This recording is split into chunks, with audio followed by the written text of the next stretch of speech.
El día de hoy vamos a platicar con el diputado Eduardo Santillán Pérez. Él es diputado en la Asamblea Legislativa del PRD en el Distrito Federal y es presidente de la Comisión de Vigilancia de la Contaduría Mayor de Hacienda. Señor diputado, te agradezco mucho el que nos tomes la llamada. Eduardo, qué gusto saludarte, a tus órdenes.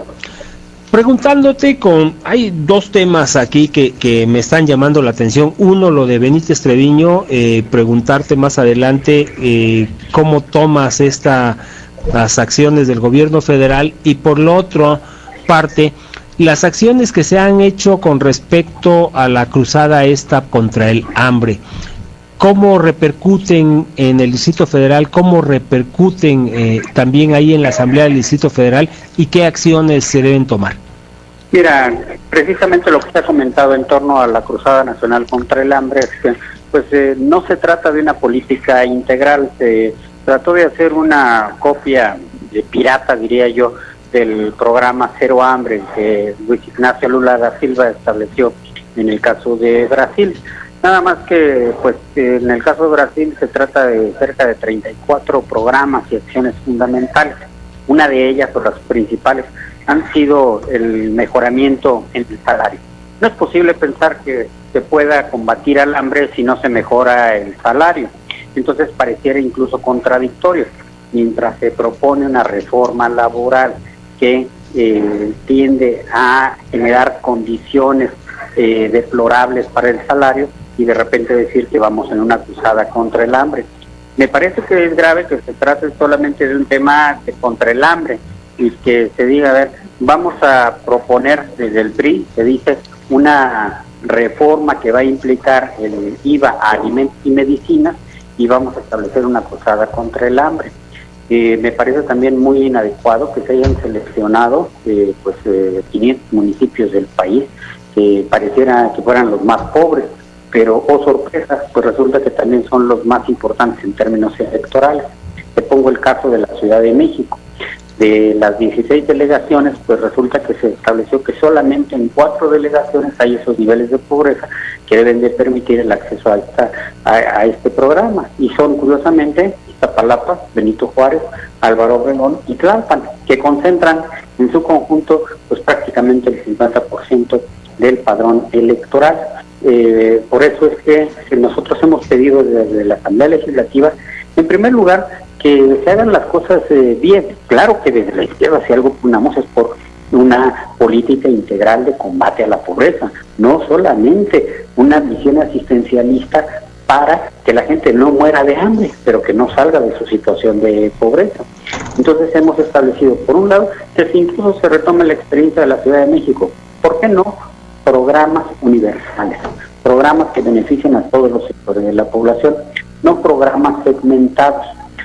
Es un programa que no tiene reglas de operación, que hasta el momento no sabemos cómo se incorpora a una persona, bajo qué reglas, bajo qué criterios.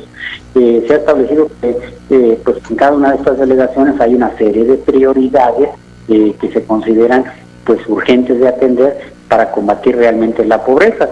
En el caso de Iztapalapa, por ejemplo, que lo que se requiere fundamentalmente es atender el problema del agua. Entonces, desde la Asamblea Legislativa y desde el gobierno de la ciudad hemos hecho un llamado para que no se haga un uso político electoral del programa. Creo que lo que sucedió en Veracruz es realmente lamentable, patético. Se están utilizando ese tipo de programas. Entonces, tiene que blindarse en primer lugar que no haya un uso político electoral. Debe de precisarse una estrategia adecuada para que después se establezca una adecuada coordinación entre los 3 niveles de gobierno para poder aterrizar estos programas. Y que realmente funcionen. Eduardo Santillán Pérez, yo te preguntaría, si esto depende de multifactores, que debiera ser un programa multifactoral, ¿cómo hay que hacerle para que desde la Asamblea del Distrito Federal se logre que cumpla los objetivos este tipo de programas, por un lado? Y la otra sería, todavía no arranca el programa y hay denuncias. ¿Por qué se da esto? ¿Cómo es posible? Pues sí, mira, quiero decirte que en primera instancia ya se han detectado en estas delegaciones, de manera muy clara en Gustavo Madero y en Álvaro Obregón, en donde ya se están aterrizando los programas de oportunidades en la Ciudad de México. Y uno diría, bueno, pues eso se está haciendo a través de las instituciones, dependencias. No, se están bajando en colonias de alta marginación con alta densidad electoral, y resulta que los promotores del programa pues son personajes afines o liderazgos afines al PRI, en donde se está haciendo una incorporación a los programas. Entonces, pues esto me parece que es sumamente lamentable, porque la manera de operar es desde la Secretaría de Desarrollo Social, a través de su delegación en el Distrito Federal, se identifican liderazgos políticos en diversas zonas y colonias.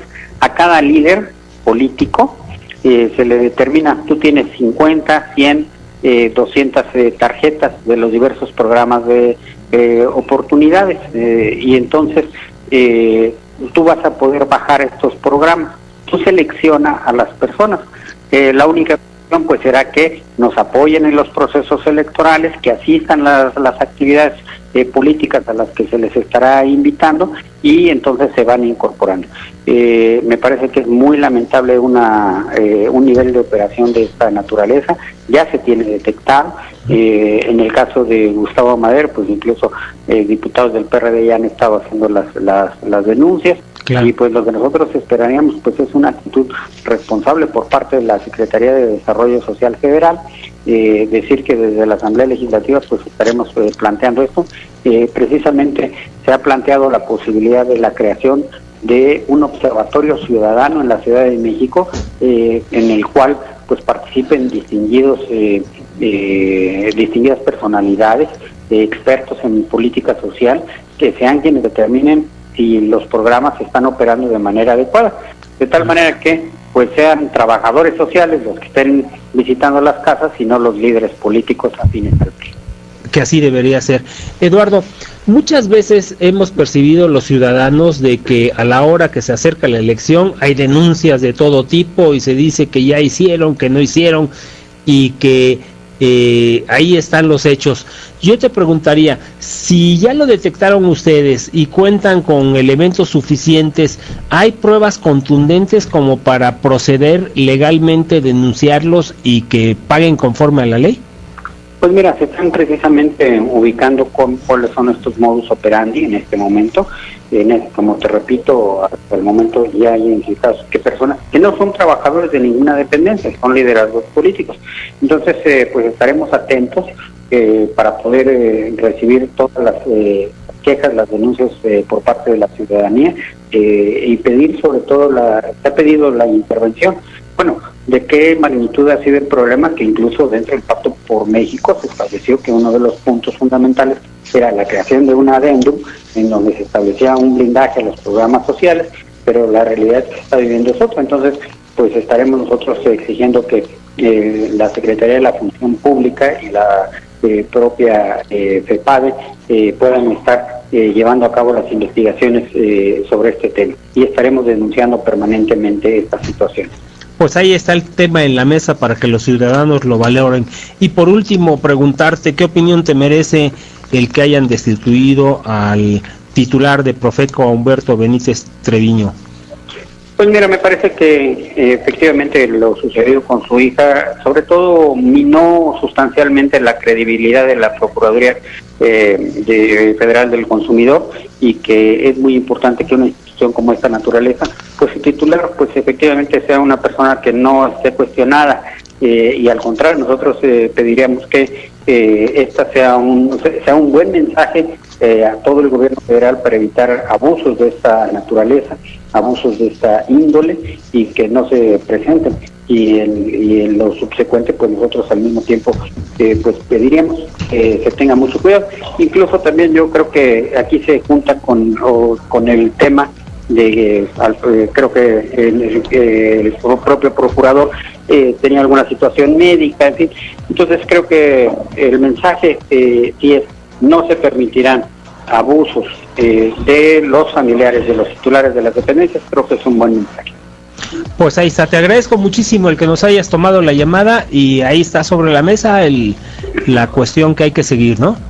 Como siempre, Eduardo, un gusto saludarte.